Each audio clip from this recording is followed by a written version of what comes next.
Hello everyone, welcome to my channel Education Simplified by OCDC. This is Vinod Kumar Garg.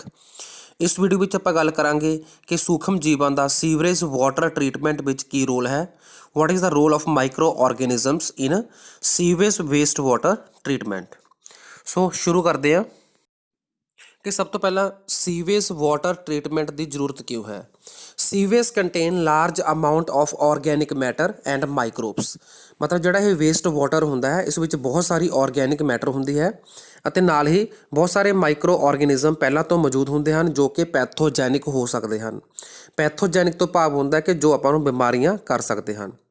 So the treatment of wastewater is done by primary sludge and the supernatant form of the effluent।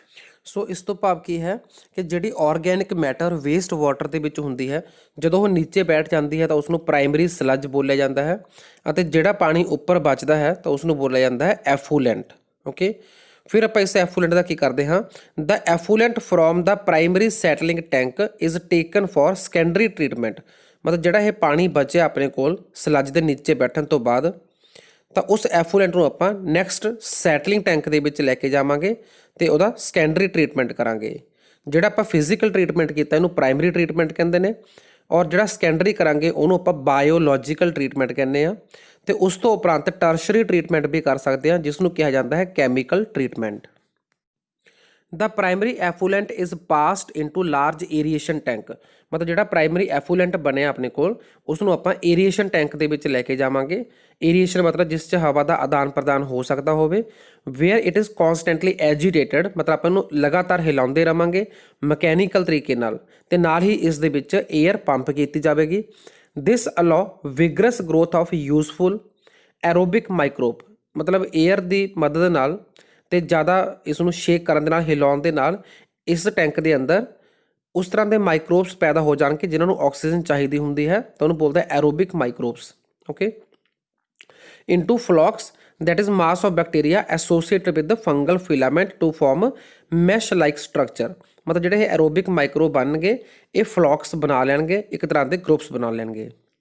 Okay, while growing these microbes consume major part of organic matter, ਮਤਲਬ ਜਦੋਂ ਇਹ ਮਾਈਕਰੋਬ grow ਕਰਨਗੇ ਇਸ ਸੈਟਲਿੰਗ tank ਦੇ ਵਿੱਚ ਤਾਂ ਇਹ organic matter ਨੂੰ ਖਾ ਜਾਣਗੇ, ਪਚਾ ਜਾਣਗੇ, ਮਤਲਬ ਡਾਈਜੈਸਟ ਕਰ ਲੈਣਗੇ।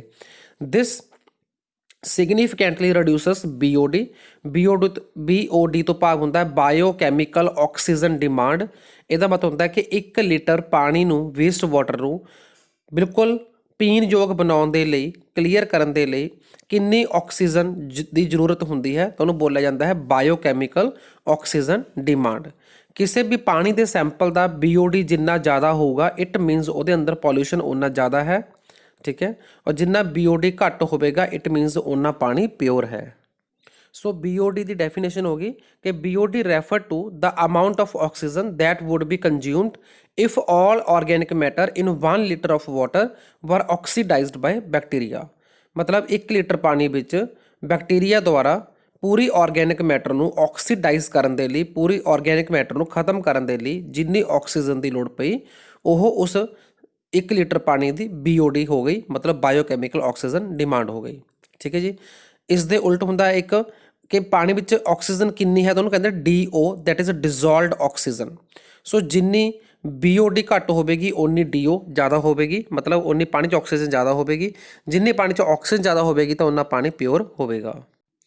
ਸੋ the sewage water is treated till the BOD is reduced, ਮਤਲਬ ਆਪਾਂ ਸੀਵੇਜ ਵਾਟਰ ਨੂੰ ਉਨੀ ਦੇਰ ਤੱਕ ਟ੍ਰੀਟਮੈਂਟ ਦਿੰਦੇ ਰਹਿਣਾ ਗਾ ਜਦ ਤੱਕ ਉਸ ਦੀ BOD ਬਹੁਤ ਹੱਦ ਤੱਕ ਰਿਡਿਊਸ ਨਹੀਂ ਹੋ ਜਾਂਦੀ। BOD is a measure of organic matter present in the water, ਮਤਲਬ ਜਿੰਨੀ BOD ਜ਼ਿਆਦਾ ਹੈ ਇਹਦਾ ਮਤਲਬ ਪਾਣੀ ਦੇ ਅੰਦਰ ਉਨੀ ਹੀ ਵੇਸਟ ਮੈਟਰ ਆਰਗੈਨਿਕ ਮੈਟਰ ਜ਼ਿਆਦਾ ਹੈ। Greater the BOD of waste water more is polluting potential. Once the BOD of sewage or waste water is reduced significantly, the effluent is then passed into settling tank where bacterial flocks are allowed to sediment.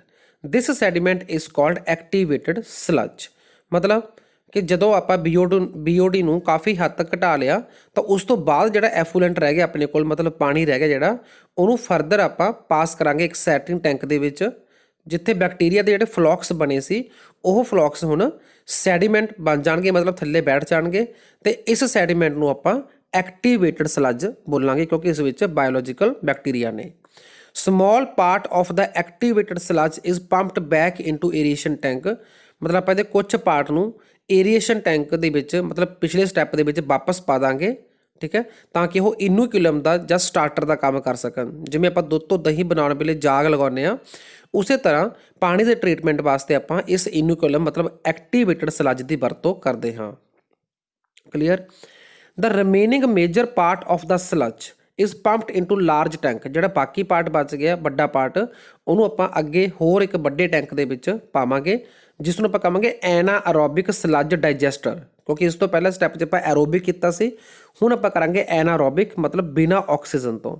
Here other kind of bacteria which grow anaerobically, मतलब इत्थे होर bacteria grow करनगे जिन्हां नूं oxygen की लोड़ नहीं हुंदी, ठीक है, तो ये भी की करनगे digest the bacteria and fungus in the sludge, मतलब ये ਜਿਹੜੇ ਹੁਣ बैक्टीरिया ਪਹਿਲਾਂ पैदा ਹੋਏ ਨੇ ਉਹਨਾਂ बैक्टीरिया ਨੂੰ ਖਤਮ ਕਰ ਦੇਣਗੇ ਤੇ ਨਾਲ ਫੰਗਸ ਨੂੰ ਖਤਮ ਕਰ ਦੇਣਗੇ ਸਲਜ ਦੇ ਵਿੱਚੋਂ।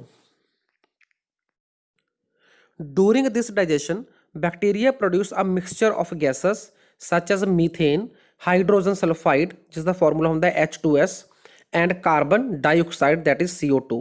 These gases form biogas and can be used as a source of energy as it is inflammable, मतलब यह जलनशील होती है, सो इसनों आपां यूज़ कर सकते हैं as a biogas. The effluent from the secondary treatment plant is generally released into natural water bodies, मतलब secondary treatment तो बाद ਜਿਹੜਾ ਹੁਣ ਐਫੂਲੈਂਟ ਬਚਿਆ, ਜਿਹੜਾ ਹੁਣ ਪਾਣੀ ਬਚਿਆ, ਉਸ ਨੂੰ ਆਪਾਂ ਡਾਇਰੈਕਟ ਦਰਿਆਵਾਂ ਦੇ ਵਿੱਚ ਜਾਂ ਝਰਨਿਆਂ ਦੇ ਵਿੱਚ मतलब ਰਿਵਰ ਜਾਂ ਸਟਰੀਮ ਦੇ ਵਿੱਚ ਆਪਾਂ ਡਾਇਰੈਕਟਲੀ ਪਾ ਸਕਦੇ ਹਾਂ, ਠੀਕ ਹੈ, ਕਿਉਂਕਿ ਕੋਈ ਵੀ ਵੇਸਟ ਵਾਟਰ ਨੂੰ ਬਿਨਾ ਪ੍ਰਾਇਮਰੀ ਤੇ ਬਿਨਾ ਸੈਕੰਡਰੀ ਟ੍ਰੀਟਮੈਂਟ ਤੋਂ ਸਿੱਧਾ ਦਰਿਆਵਾਂ ਦੇ ਵਿੱਚ ਨਹੀਂ ਪਾਉਣਾ ਚਾਹੀਦਾ, ठीक है जी। तो हुण इस तो उपरंत आप एक काम होर भी कर सकते सी कि आप टर्शरी ट्रीटमेंट भी दे सकते सी, जिन्हों आप दिंदे हांगे कैमिकल की हैल्प नाल, तो उसनूं बोलिया जाता है कैमिकल ट्रीटमेंट या टर्शरी ट्रीटमेंट। सो बायोगैस जिहड़ी इस विच बनदी है वो की है, this is a mixture of gases containing predominantly methane, मतलब सब तो वध इहदे च प्रपोर्शन मीथेन का होगा, produced by microbial activity and which may be used as fuel, तो इहनूं फ्यूल के तौर पर वरत्या जा सकदा गा। Certain bacteria which grow anaerobically on cellulosic material produce large amount of methane। Cellulose का मतलब होंदा जो भी अपन वुड तो मिलता है, ठीक है, मतलब प्लांट के विच जिहड़ा एक तरह का भोजन होंदा है सैलूलोज, जो कि ਲੱਕੜ ਬਣਾਉਣ ਦੇ ਵਿੱਚ ਹੈਲਪ ਕਰਦਾ ਗਾ। ਜਿੰਨੀ ਵੀ ਲੱਕੜ ਹੁੰਦੀ ਉਹ ਸਾਰੀ ਸੈਲੂਲੋਜ਼ ਦੀ ਹੀ ਬਣੀ ਹੁੰਦੀ ਹੈ। ਸੋ ਕੁਝ ਬੈਕਟੀਰੀਆ ਇਹੋ ਜਿਹੇ ਹੁੰਦੇ ਨੇ ਜਿਹੜੇ ਐਨਾਰੋਬਿਕਲੀ ਇਸ ਤਰ੍ਹਾਂ ਦੇ ਸੈਲੂਲੋਜਿਕ ਮਟੀਰੀਅਲ ਉੱਪਰ ਗਰੋ ਕਰਦੇ ਨੇ ਤੇ ਬਹੁਤ ਮਾਤਰਾ ਵਿੱਚ ਮੀਥੇਨ ਗੈਸ ਪੈਦਾ ਕਰਦੇ ਨੇ। ਤਾਂ ਮੀਥੇਨ ਗੈਸ ਨੂੰ ਆਪਾਂ ਗ੍ਰੀਨ ਹਾਊਸ ਗੈਸ ਵੀ ਕਹਿੰਦੇ ਆ। ਇਸ ਤੋਂ ਇਲਾਵਾ CO2 ਤੇ H2 ਜਿਹੜੀ ਹਾਈਡਰੋਜਨ ਤੇ ਕਾਰਬਨ ਡਾਈਆਕਸਾਈਡ ਹੈ ਉਹ ਵੀ ਇਸ ਬਾਇਓਗੈਸ ਦੇ ਵਿੱਚ ਕਾਫੀ ਮਾਤਰਾ ਵਿੱਚ ਪ੍ਰੈਜ਼ੈਂਟ ਹੁੰਦੀ ਹੈ। ਸੋ ਜਿਹੜੇ ਬੈਕਟੀਰੀਆ ਮੀਥੇਨ ਬਣਾਉਣ ਦੇ ਵਿੱਚ ਸਹਾਈ ਹੁੰਦੇ ਹਨ ਉਹਨਾਂ ਨੂੰ ਮਿਥੈਨੋਜਨ ਕਿਹਾ ਜਾਂਦਾ ਹੈ, ਕਲੈਕਟਿਵਲੀ ਕਾਲਡ ਮਿਥੈਨੋਜਨ। ਐਂਡ ਵਨ ਸੱਚ ਕਾਮਨ ਬੈਕਟੀਰੀਆ ਇਜ਼ ਮਿਥੈਨੋਬੈਕਟੀਰੀਅਮ। ਤਾਂ ਮਿਥੈਨੋਬੈਕਟੀਰੀਅਮ ਇੱਕ ਐਗਜ਼ਾਮਪਲ ਹੈ ਮਿਥੈਨੋਜਨ ਦੀ, ਜੋ ਕਿ ਮਿਥੇਨ ਗੈਸ ਨੂੰ ਜਨਰੇਟ ਕਰਦੇ ਨੇ। These bacteria are commonly found in anaerobic sludge during the sewage treatment. ਮਤਲਬ ਐਨਾਰੋਬਿਕ ਸਲੱਜ ਦੇ ਵਿੱਚ ਇਹ ਬੈਕਟੀਰੀਆ ਪ੍ਰੈਜ਼ੈਂਟ ਹੁੰਦੇ ਨੇ। ਇਸ ਤੋਂ ਇਲਾਵਾ ਇਹ ਬੈਕਟੀਰੀਆ ਐਨੀਮਲ ਦੇ ਵਿੱਚ ਪ੍ਰੈਜ਼ੈਂਟ ਹੁੰਦੇ ਨੇ, ਕੈਟਲ ਦੇ ਵਿੱਚ। in the rumen, these bacteria are also present in the rumen। rumen is the part of stomach, मतलब पेट का एक पार्ट है of the cattle। दुध देने वाले ਜਿਹੜੇ ਪਸ਼ੂ ਹੁੰਦੇ ਜਨਰਲੀ ਉਹਨਾਂ ਦੇ ਵਿੱਚ ਇਹ ਹੁੰਦਾ ਗਾ। lot of cellulosic material present in the food of cattle is also present in rumen। ਕਿਉਂਕਿ ਜਿਹੜਾ ਵੀ ਐਨੀਮਲ ਜਿਹੜੇ ਭੋਜਨ ਖਾਂਦੇ ਨੇ, ਮਤਲਬ ਜਿਹੜਾ ਆਪਾਂ ਕਹਿ ਸਕਦੇ ਚਾਰਾ ਹੁੰਦਾ ਗਾ, ਫੋਡਰ ਹੁੰਦਾ ਗਾ, ਤਾਂ ਫੋਡਰ ਸਾਰਾ ਸੈਲੂਲੋਜ਼ ਦਾ ਬਣਿਆ ਹੁੰਦਾ, ਠੀਕ ਹੈ ਜੀ। ਇਸ ਕਰਕੇ ਇਸ ਤੋਂ ਹੀ ਮੀਥੇਨ ਗੈਸ ਜਿਹੜੀ ਹੈਗੀ ਉਹ ਮਿਥੈਨੋਜਨ ਬੈਕਟੀਰੀਆ ਬਣਾਉਂਦੇ ਨੇ। ਸੋ ਇਨ ਦਾ ਰਿਊਮਨ, ਮਤਲਬ ਜਿਹੜਾ ਪੇਟ ਦਾ ਸੈਗਮੈਂਟ ਆ ਰਿਊਮਨ, ਉਸ ਦੇ ਵਿੱਚ ਕੀ ਹੁੰਦਾ, these bacteria help in breakdown of cellulose. ਇਹ ਬੈਕਟੀਰੀਆ ਸੈਲੂਲੋਜ਼ ਨੂੰ ਡਾਈਜੈਸਟ ਕਰਨ 'ਚ ਹੈਲਪ ਕਰਦੇ ਨੇ। And play important role in the nutrition of cattle. Thus excreta, ਮਤਲਬ ਜਿਹੜਾ ਡੰਗ ਹੁੰਦਾ, ਗੋਬਰ ਹੁੰਦਾ ਜਿਹੜਾ of the cattle, commonly called gobar, are rich in these bacteria. ਮਤਲਬ ਕੈਟਲ ਦਾ ਜਿਹੜਾ ਗੋਬਰ ਹੁੰਦਾ ਉਹਦੇ ਵਿੱਚ ਇਹ ਬੈਕਟੀਰੀਆ ਬਹੁਤ ਜ਼ਿਆਦਾ ਹੁੰਦੇ ਨੇ, ਮਿਥੈਨੋਜਨ। ਓਕੇ। ਡੰਗ can be used for generation of biogas. ਇਸ ਕਰਕੇ ਗੋਬਰ ਨੂੰ ਬਾਇਓਗੈਸ ਬਣਾਉਣ ਦੇ ਲਈ ਵਰਤਿਆ ਜਾ ਸਕਦਾ ਗਾ ਤੇ ਵਰਤਿਆ ਜਾਂਦਾ ਗਾ।